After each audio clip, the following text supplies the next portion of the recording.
오늘 함께 나누실 하나님의 말씀은 신명기 6장 4절로 9절까지 우리 함께 교독하시겠습니다. 신명기 6장 4절로 9절입니다. 제가 먼저 읽겠습니다. 이스라엘아 들으라. 우리 하나님 여호와는 오직 유일한 여호와이시니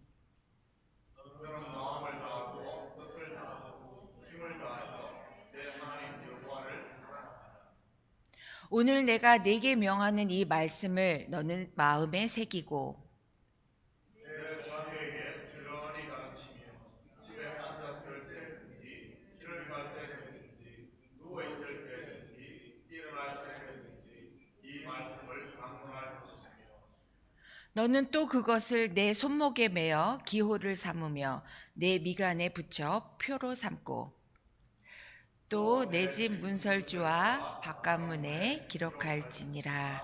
아멘. 이 아침에 나오신 여러분들을 주님의 이름으로 축복합니다.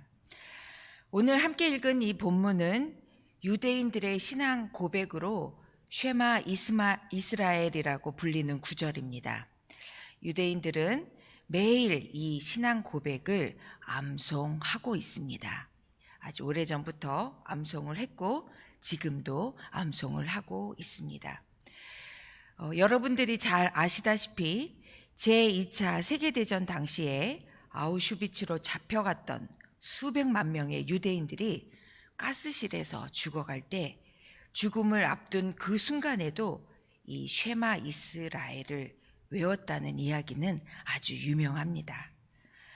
본문 6절 말씀에 너는 마음에 새기고 라는 그 말씀이 나오는데 사실은 이것이 히브리어 원어 본문에 보면은 마음에 새기다라는 뜻이 있다라는 뜻으로 쓰여져 있습니다. 곧 하나님의 말씀을 늘 우리의 마음 위에 두어야 한다는 뜻이 이 본 뜻이라고도 할 수 있습니다. 마음 위에 두다가 그런 그 뜻이 중국어 성경과 한글 번역을 거치면서 아마 마음에 새기다라고 조금 바뀌게 된 것이 바로 우리가 오늘 함께 읽은 우리의 성경 말씀입니다. 이 마음에 둔다라는 말의 의미는 설명하지 않아도 여러분들이 잘 아시다시피 말씀을 암송해서 잊지 않고 기억한다는 말입니다. 과거에는 성경을 개인적으로 소유할 수가 없었습니다. 그래서 암송하는 것 말고는 하나님의 말씀을 마음에 두는 최상의 방법이 없었던 것입니다. 그래서 유대인들은 부모 스스로가 성경을 암송했고 또 부모가 암송했던 그 성경 말씀을 자녀들에게도 성경을 가르침으로 자녀들도 암송하도록 교육을 했습니다. 저희 참교회 주일학교 아이들도 성경 암송을 몇 년 전부터 계속 하고 있습니다. 지지난주에는 성경 암송 대회가 있어서 제가 심사위원으로 그 자리에 있었는데 아이들이 말씀을 외우는 것을 보고 참 많이 놀랐습니다. 그리고 감동도 받았고 또 저 자신이 부끄럽기도 하고 또 그 아이들이 부럽기도 했습니다.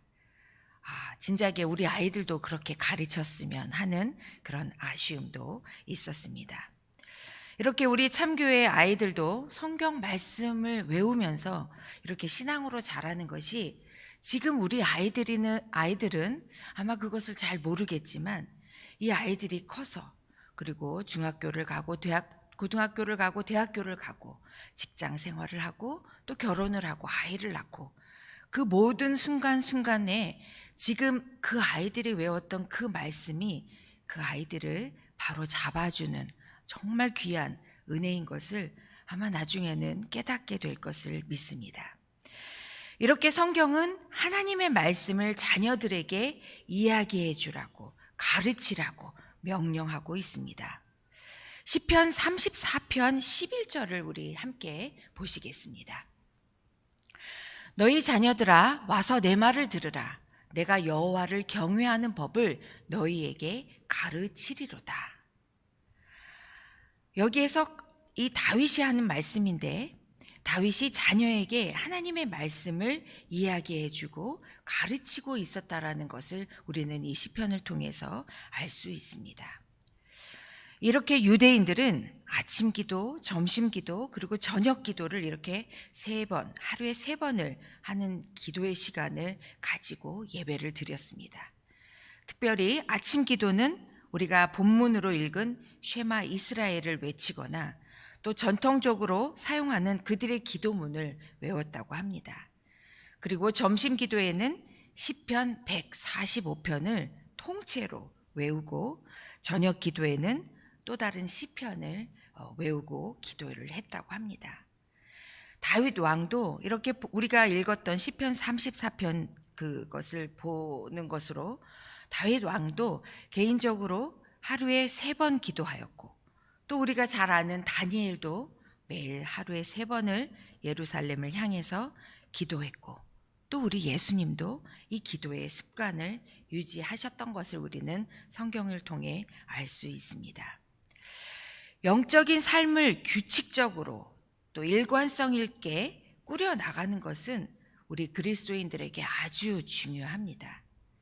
그렇다고 어떤 틀에 맞추어서 꼭 그대로 살아야 한다는 그런 뜻이 아니라 우리의 삶 가운데 질서를 정하고 그리고 그 질서를 통하여서 아주 영적인 그 조화로운 삶을 사는 것이 이것이 우리 영적인 삶에 있어서 굉장히 중요한 것을 우리는 잘 압니다.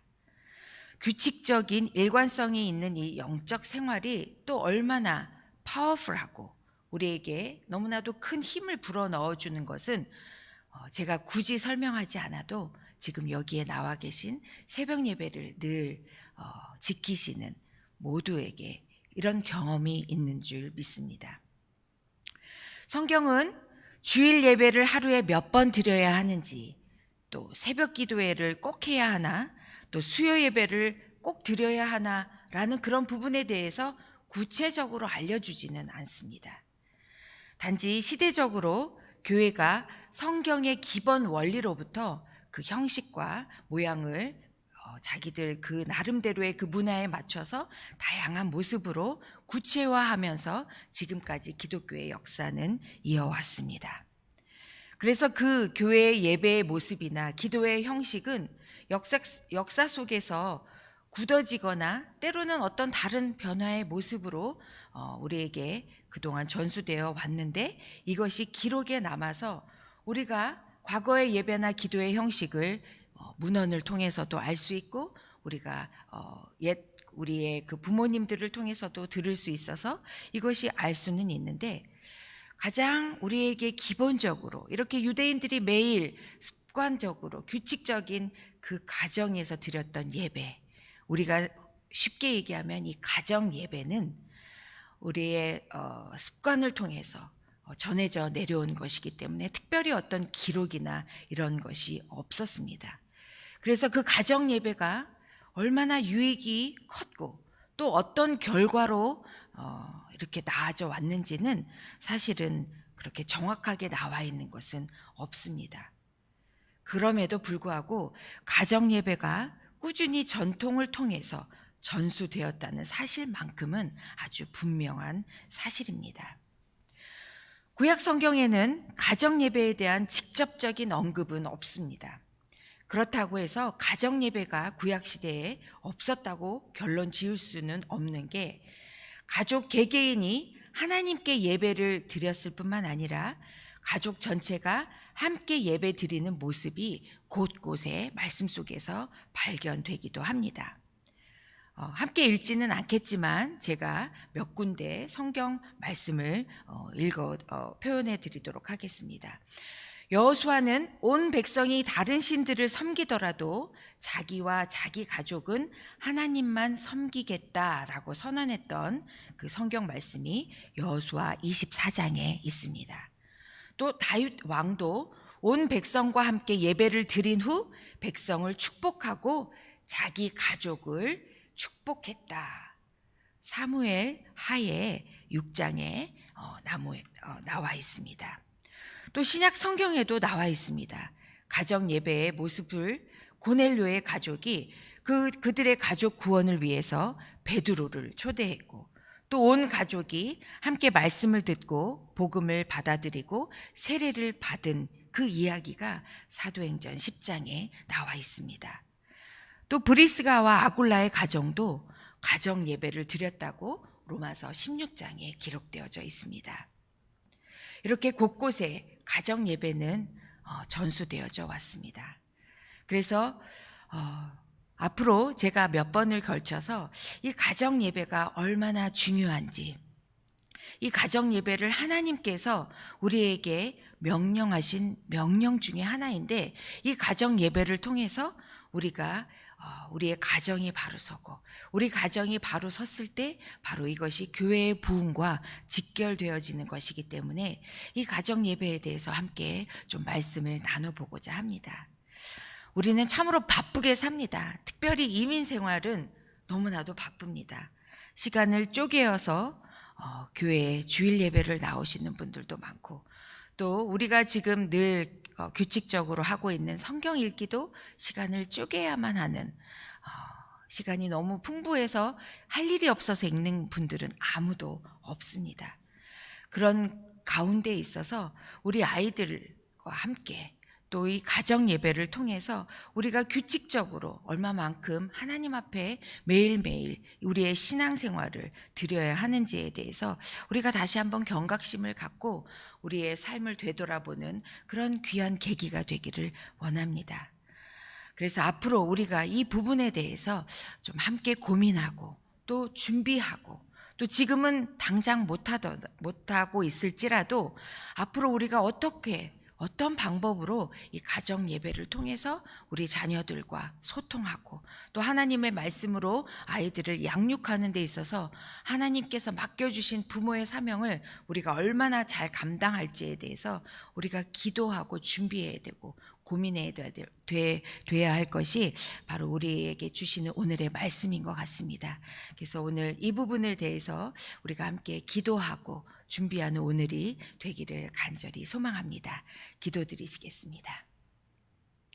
은혜로우신 하나님, 참으로 감사합니다. 오늘도 주님의 은혜 가운데 또 이렇게 주님의 귀한 예배의 시간을 하루의 첫 시간으로 우리가 갖고 있습니다. 아버지, 우리의 마음 가운데 여러 가지 복잡하고 또 여러 가지 상황이 어려운지라도 우리가 하나님 앞에 나아가는 데 있어서 정말 규칙적으로 하나님께 시간을 내어드리는 것에 우리가 아끼지 않도록, 또 그것에 소극적이지 않도록 우리를 붙잡아 주시옵소서. 우리가 늘 깨어 기도하고 하나님 앞에 나아가는 것이 정말 이 귀한 시간을 통해서 아버지께 나아가는 줄 믿습니다. 이 시간 우리의 마음을 다하여서 하나님 앞에 또 기도드릴 때 하나님 우리의 기도를 응답하여 주시고 우리의 마음을 어루만져 주시고 또 이 기도를 통하여 우리가 한층 더 성숙할 수 있도록 도와주시옵소서. 각 곳에 흩어져 있는 우리의 지체들을 오늘도 주님과 함께 동행하게 하여 주셔서 그들의 삶 속에서도 주님을 만나고 또 힘을 얻을 수 있도록 인도하여 주시옵소서. 감사드리며 이 모든 말씀 우리 주 예수님의 이름으로 기도드립니다. 아멘.